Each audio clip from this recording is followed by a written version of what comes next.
The best weight you'll ever lose is other people's opinion of you. For most of us, it's human nature to care what other people think about us, at least to some degree. Whether it's getting ready, looking in the mirror, and instead of thinking, I look great, you're thinking, will others think I look okay? Meeting your child's teacher or coach or friend's parent and wondering, do they think my child is well raised? Do they think I'm a good mom? Or hosting an event and thinking, do they think I'm a good host? Do they think I have a beautiful home? Do they think I made good food? I want them to like me and I want them to want to be here. Leaving a conversation or a meeting and thinking, did that go well? What did they think of me? Or writing a paper or a report or an article or painting a picture or recording a podcast and wondering and hoping, will people like it? Will people like me? For many of us, our minds are flooded with these thoughts. Are we doing enough? Is our work good enough? Are we good enough? But good enough for whom? For others, right? For others to think that we meet the standard that we think that they have. But you know what? It doesn't actually matter if we do or not. It doesn't actually matter what they think. Their opinions, whether they approve of us or not, of our performance, our appearance, our children, our behavior, their opinions on us don't actually matter. I know that this is true. I know this in my head, absolutely 100%. It's in my heart that I struggle. In my heart, I'm still often pulled towards I want them to like me and think I'm doing good, looking good, being good, that side. I'm getting better about it for sure, because I've realized that I can fall back on myself and trust my own thoughts and values and attitudes. I can trust my own intuition and judgment. I don't need to rely on other people's opinions of me. I don't even need to care about others' opinions of me. But I will admit, I am a work in progress on this one, but I am getting better for sure. When we let others' opinions of us guide our decisions about our lives, we're giving them power over us, over our lives. Why should someone else, be it a partner or a child or a friend or some random on the street, why should that other have any power over us? Why did they get to impact what we think about ourselves or what we do with our life? When we can instead tap into our core, our values, our intuition, tap into who we are, we can also tap into what is best for us. The best weight you'll ever lose is other people's opinion of you.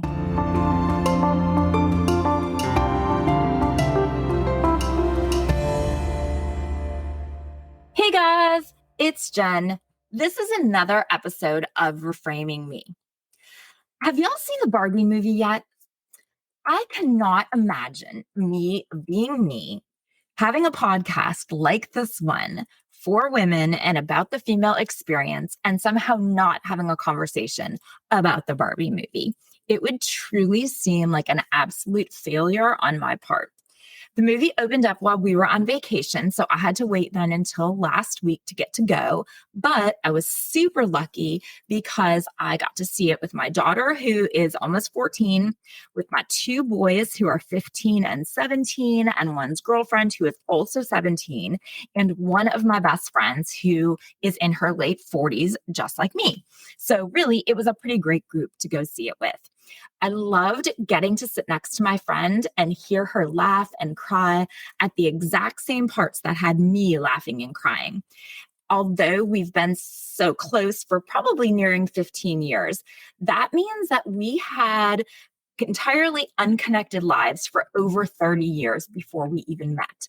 Our childhoods as little girls and our teen and college years as young women, our graduate school and early career years as women, we had no overlaps, which is why it's so amazing to me to notice the exact same parts of the movie resonate in such nearly identical ways as they do with me. And granted, I should remind you that I do have a master's degree in mass media and a PhD with a focus in media effects. So noting these types of things is kind of what I love doing, and I'm good at it. And I just find it fascinating.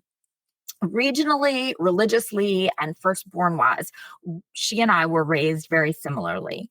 But our parents are of two different generations. Hers are at least a decade younger than my parents. And my family structure was much more traditional than hers. And the women in her family lineage were much more career oriented than in mine. And yet, as girls and women, culturally and societally, we have had such a shared experience. And that's why this movie resonates with so many of us.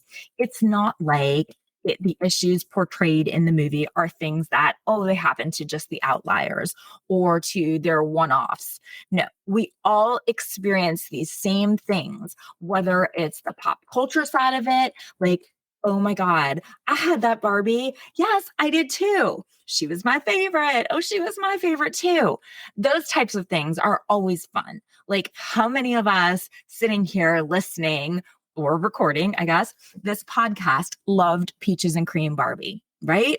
There was just something about that dress and that long piece of material. What is it even called? Is that a stole? I don't know. I don't even know what it's called, but I know it doesn't matter because I know that you know exactly that piece that I'm talking about. It had those little snaps that attached to the dress, but come on. I mean, what 10-year-old would ever reattach that item properly once beautiful Peaches and Cream came out of the box? So it was just always kind of like wrapped up around her in a totally unfashionable way.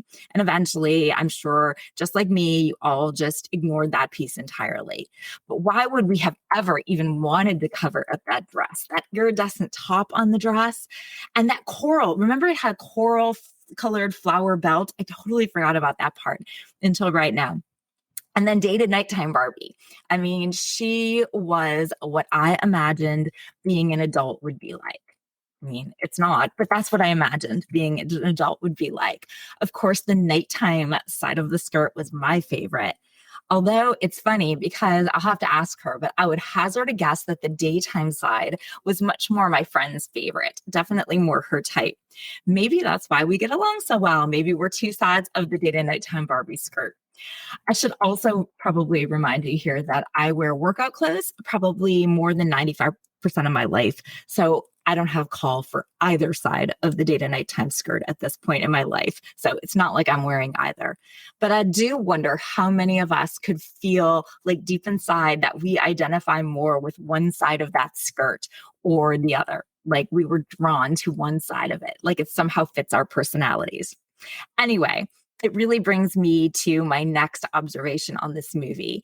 This movie, I'm very interested in how it has really showed us such insights into people's personalities. I think the most dramatic way is in the way that people are either, I love this movie / I love Barbie, or to the other side, to the, I hate this movie / I hate Barbie, right? This is such a wonderful movie and a much needed critique and take on the female experience in our culture versus the these fucking feminists hate men and are trying to take over the world.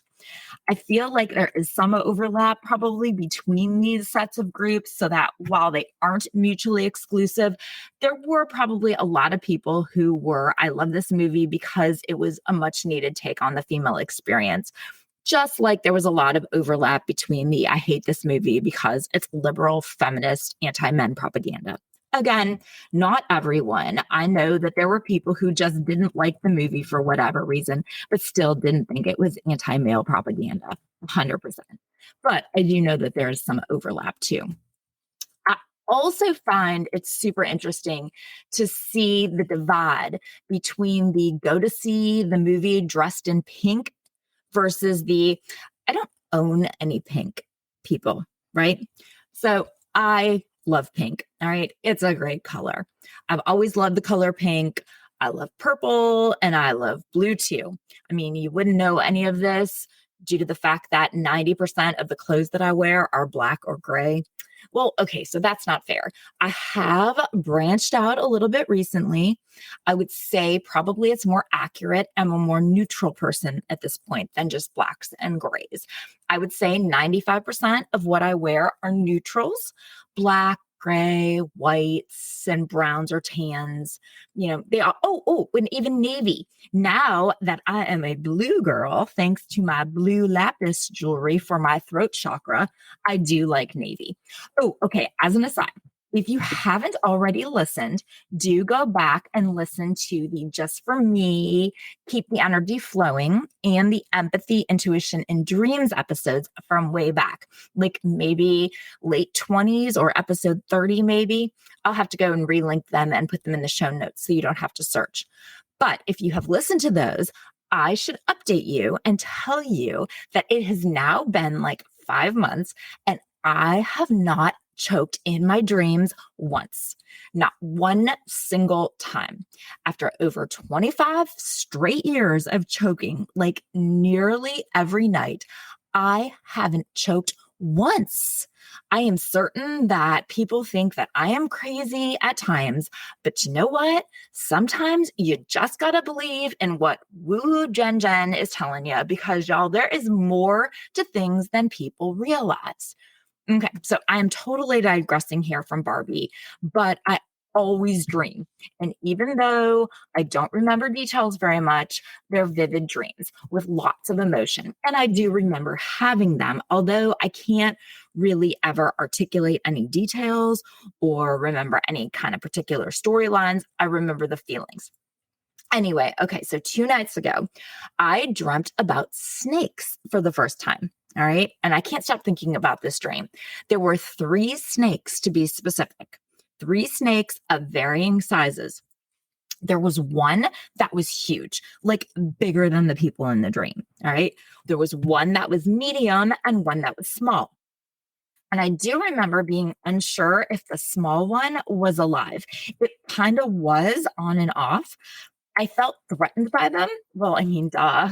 Of course I felt threatened. I mean, it was a monstrous snake, but I don't feel like I was as horrified as I was like when I look outside and I see a real life snake in my yard. Okay. And these snakes, they were indoors, I should add. I know in the empathy and intuition and dreams episode, Samantha told us that it was the feelings that were most significant, but I also seem to remember snakes as being very significant in dreams. And I really, truly don't think that in my entire life I've ever dreamt of snakes before. So I feel like the snake thing is something, but I have no idea what. Maybe you can help me. If anyone has any theories of why I might be dreaming about various size snakes, let me know. Okay, I have really, really digressed. And I am super good at segues, but I cannot see any segue that will gracefully bring me back from snakes to Barbies. I mean, how did we even get here in the first place? Navy clothes. Okay, yes, navy clothes. So, yes, I was telling you that despite me primarily wearing neutrals, which I included navy, I love pink. And I own pink and I wear pink. But I wouldn't consider pink to be a part of my personality. But I've been really fascinated in the release of this movie to see just how many people seem to incorporate either their love for or their total disdain for the color pink. Like, pink is such an oddly divisive color. Culturally, it's very representative of femininity and of being girly, which in and of itself is something. Colors, they have so much connotative meaning to them. And colors can actually be a form of persuasion. In my persuasion class, I teach colors with things like smell and sound as being esoteric forms of persuasion. We differentiate gender as pink or blue from well before birth. I mean, I can't even believe that they still exist, but I guess this is where I am actually a Gen X, not really a millennial, kind of comes out. But gender reveals, right? As before birth, societally, we've already associated that baby girl or baby boy with the color pink or blue. And we see this with black and white. If you see, not race wise, but I'm saying we see this as if you see the same figure in black and you see the same figure in white, we automatically see the white one as being the good shape and the black one as being the bad shape, the good guy and the bad guy. Even in sports, studies have shown that teams in black are more penalized than teams in other color uniforms. Politically, in the US, the colors red and blue have their own connotations to them. But theoretically speaking, the meanings associated with colors, they shape our beliefs, our attitudes, our behaviors. Things like if something is quote unquote green, right? Or a company advertises that they're going green. We know that they're referring to environmentally conscious behaviors. And if someone is, seeing red, it means they're angry, right? And again, there are studies that demonstrate what's called a red pen effect. Teachers tend to grade more harshly using red pens. And students tend to read comments or feedback as being harsher, harsh. They tend to pick it up as being more harsh when it's in red, right? I know I will literally grade in any color except red because of this. I love using colored pens, but absolutely never red. It just has those associations to it. Just like pink has associations to it. It seems silly, right? It's just a color. But societally, it has associations to it and related. And even to me, as someone who studies and teaches this stuff, it shocks me to see from fully grown women to little girls who actually incorporate the color pink into their personality. Either way, either that it's part of the I'm not really a pink kind of girl way, or pink, I'm so pink. I'm all pink. Pink is me. So, yeah, it's another interesting concept to me. It kind of even goes into group identity or collective identity theory, which is a shared sense of belonging to a group.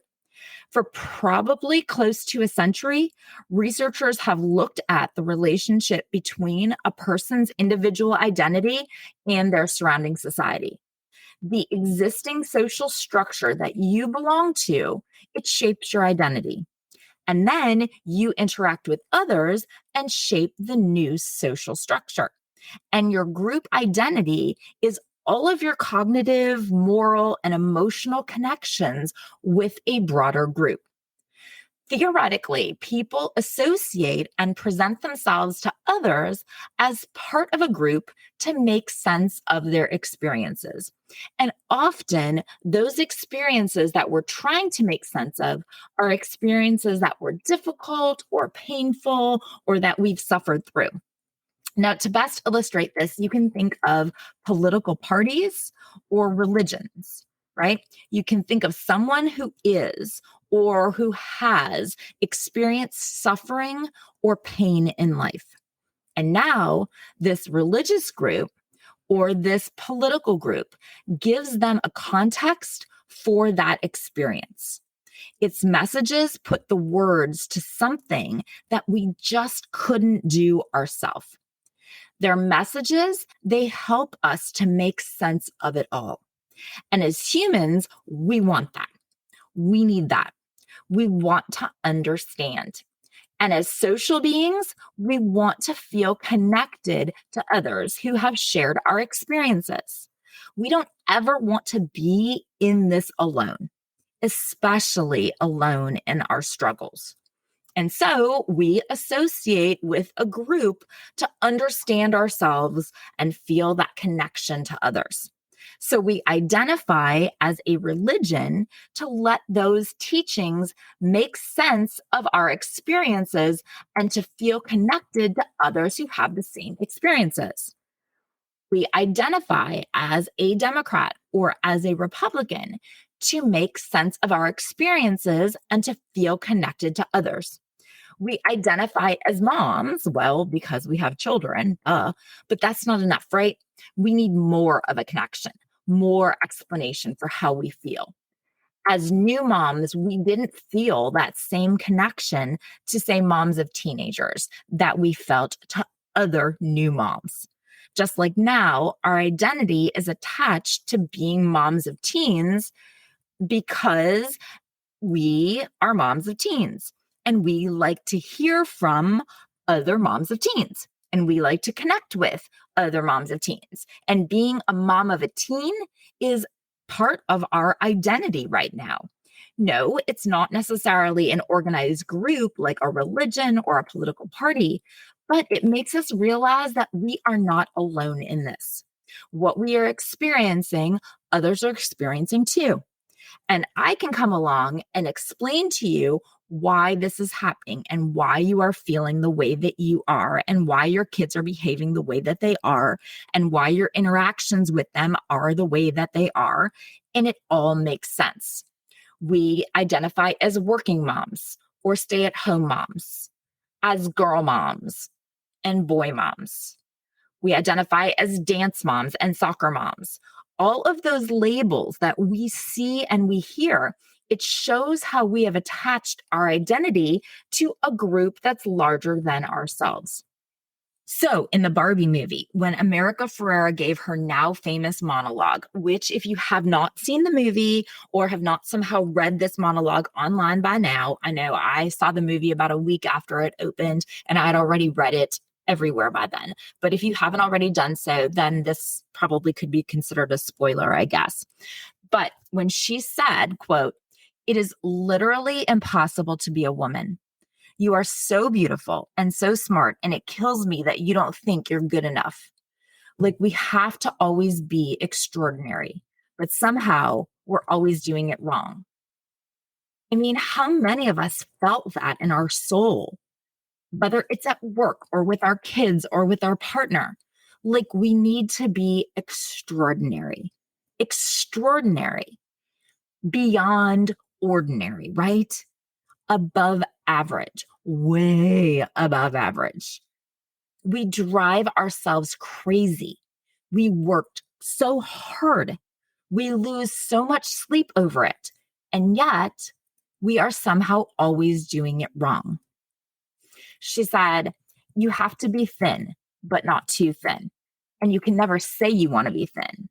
You have to say you want to be healthy, but you also have to be thin." And we felt that too, right? Or at least I know I sure did. I have spent my entire life trying to be thin, worrying about not being thin. And I am thin, but I shouldn't say that I actually tried to be thin or that I try on a daily basis. I work out, but I need to say that I work out to be healthy. And I do, of course. Of course, I want to be healthy, but I want to be thin. And society wants me to be thin. All you need to do is look around and listen to the messages coming at us, the voices that have been put into our heads for decades. You will never convince me that society is more concerned about me being healthy than about me being thin. And I do love to see Gen Z girls with an evolving perspective on this. They aren't being bombarded like we were with the same concept of the importance of thin and with the same concepts of beauty. It's still there. Yes, of course, 100%. But they are lucky and there are other voices there too. But that is because of us. That's because of us, the women who came before them and who are consciously day in and day out making the concerted effort to say to them, "I want you to be healthy. You are already beautiful as is." But culturally, yes, there are messages out there still coming in as, "I want you to be thin." And that is why we need to combat those messages for them. Now, she goes on with, "You have to have money, but you can't ask for money because that's crass." I know that I am paid significantly less than men in my department. I am paid less than new fucking hires, for God's sake. I am paid less than a woman in my department who is more newly hired than me, not a new hire, but more newly hired than me, who I know she makes more because she has asked for it and she has negotiated for that higher amount. And I also know she is considered to be crass for doing so. America's character says, you have to be a boss, but you can't be mean. You have to lead, but you can't squash other people's ideas. And now I know any one of you who is in a leadership or a managerial role, you know this. We see this in political candidates. We see this anywhere that women are in positions of power. We want you there, but you need to be ladylike about it, but not too ladylike. And especially if you're above or dealing with men. She goes on to say, you're supposed to love being a mother, but don't talk about your kids all the damn time. And now I know we especially hear this, right? Because we know that we are supposed to love being a mother beyond all things. We are supposed to give ourselves. We are supposed to give our all, give our identity to motherhood and to our kids. But then we're also looked at like, why are you just a mom? Why have you lost your identity and lost yourself in motherhood? You can't have your entire identity be your children, right? We're told that. But we all know that the demands of motherhood and this love of being a mother, they don't leave us much space to have an identity beyond that until it's time to let them go, right? And then you absolutely need to have an already established individual identity that does not, in fact, involve our children, because that would just be sad if it did. People would look at us like, she just can't let go. She's nothing without her children. But we all know that had we gone ahead all of those years and had our own identity, or for those women who did have their own identity, right? We all know that they were being judged because their lives didn't revolve around their children.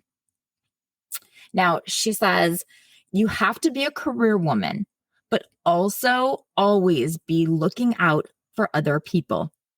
You have to answer for men's bad behavior, which is insane. But if you point that out, you're accused of complaining. Now, I distinctly remember in my very first real job out of college, I was working in professional sports doing sales.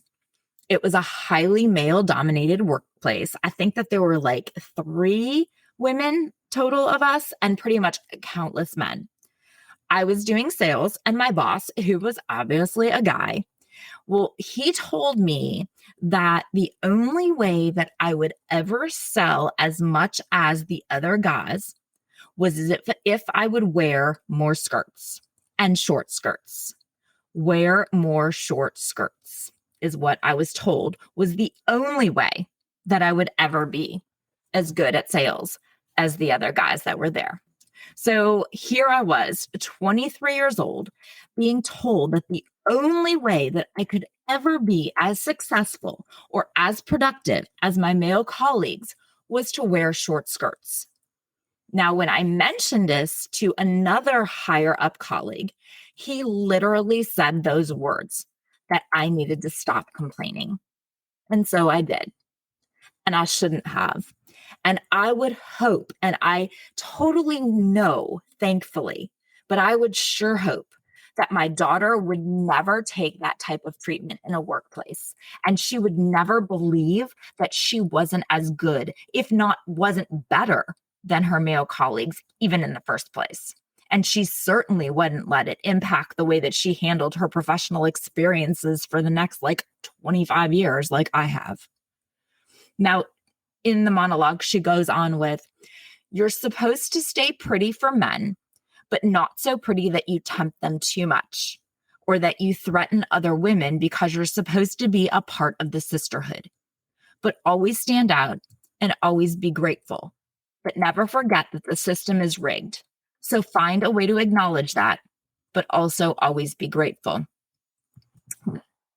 Now, when I was a teenager, I remember being told by a college boy. So, that was, of course, a huge deal, right? Well, he told me that I was, quote unquote, too pretty and too smart. He said, and I'll remember this quote directly: women hate beautiful women and men hate smart women. So you're fucked. Now, he had friends around us at the time, and not one of them disagreed. I heard those words and I assimilated those words. God, I couldn't have been more than 16 probably at this point. And realistically, I shouldn't have been in a room full of college age boys, but that's neither here nor there, I guess. But I took the words with me.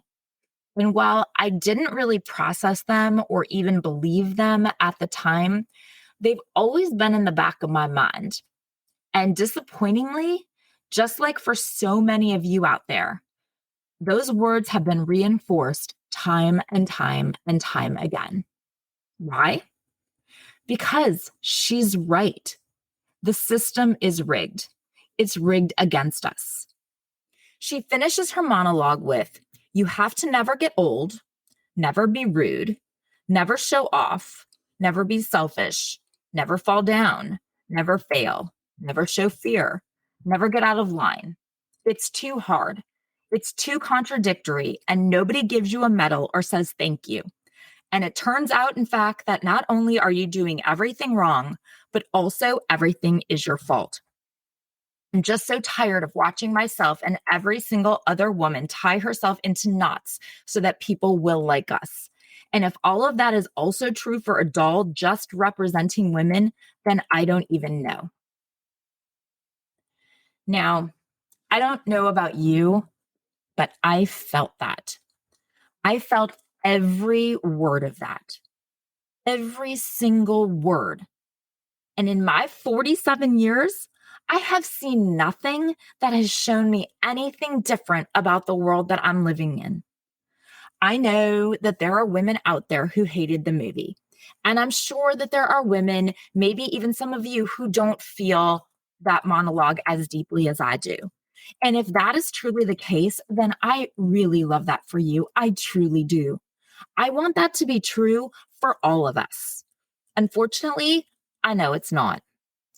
What I really want is for that to be true for my daughter and my niece and my son's girlfriend who was with us, and for my kids' friends. I want this movie to be watched in 25 years and for the girls to roll their eyes and think, oh, isn't that sweet? But it is so dated. And I cannot imagine that Greta Gerwig wrote this and wants this movie to ever be considered timeless or a classic, because you don't do that movie and not want it to change. I am PhD Barbie. Now, I've never actually called myself that. I've never referred to myself that way. And I rarely even talk about my experiences as PhD Barbie.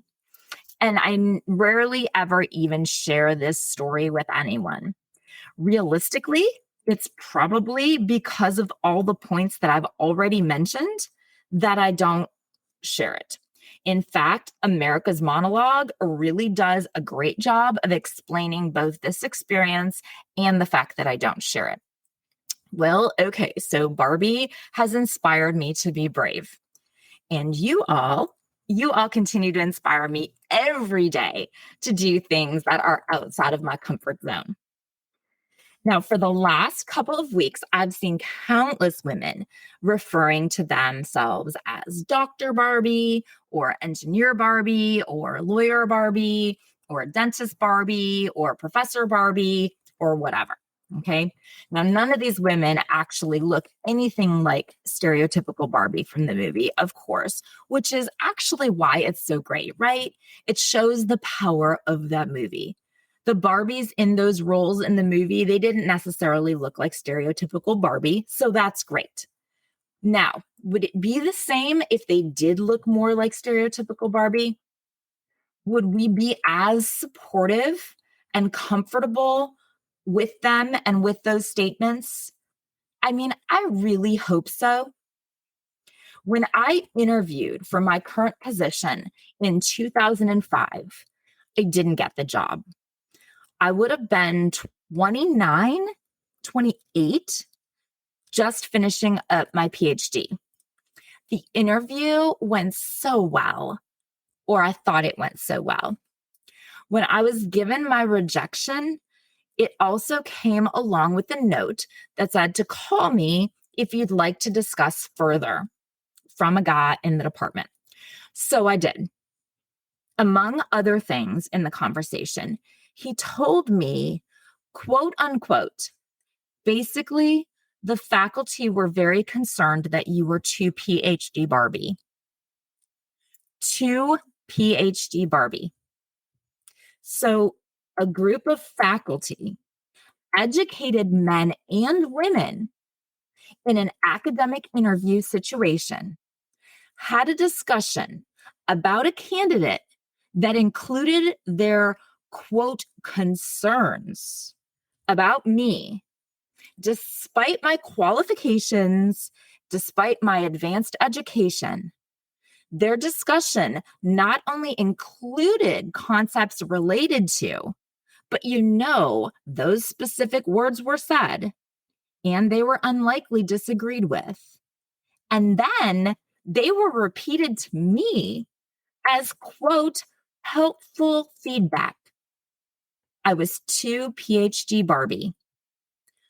How is this appropriate in any capacity?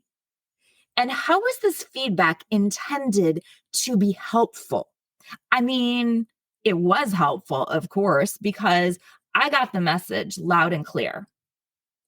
Women hate beautiful women, and men hate smart women. Now, I feel like I had heard that somewhere before. So, fast forward a year, and in 2006, another position was posted in my same department. And I again applied. But this time I had an entirely different image going in. First off, I interviewed 8 months pregnant. So I was fat and felt pretty damn frumpy. I mean, maternity clothes in 2006 were not as sassy as they are today. I remember sitting in the fitting room with my mom. Well, she was at the door because we couldn't both fit inside the fitting room. And I was crying because everything I put on made me look fat and ugly. It made me look maternal, that's for sure. And apparently, it also made me look employable. I could go on to detail my further career struggles, but that would be crass. But I also don't want to act like I'm only PhD Barbie in a professional setting. No. In fact, quite a few times over the years as a mom, I'd hear whispers behind my back from other moms referring to me as PhD Barbie behind my back. However, I was A, too busy running between kids and work, and B, too desperate for the other moms to like me, making me much too pathetic to confront them and to stand up for myself. And eventually, one day, about 10 years, I guess it would be, into like my kids being in the school years, because my oldest was in 8th grade at this point. And another mom, she needed my help with an academic issue. So she asked me, because I'm an academic. In amongst her talking to me, she said, quote, "We knew PhD Barbie could help us." Oops. It just slipped out. I know she didn't make it up on the spot. And I know that no one calls someone that in a complimentary way, at least in pre-Barbie movie release in 2019 or whatever. They didn't. It came out much too smoothly. And she confirmed that that's how they referred to me. So no, it wasn't just my professional colleagues. It was also interpersonal, quote, friends, other moms. So the two groups who were supposed to be what my collective identity was tied to, the groups that I affiliated with because they understood my struggles, but they didn't. And feeling without a group to identify with is pretty damn lonely. So I have just been out there on PhD Barbie Island, and maybe that's why this movie spoke to me so much. Why I laughed and cried. As my kids kept repeatedly saying, they're like, I cannot believe you cried at the Barbie movie. It's Barbie. And I really truly hope that they never understand why.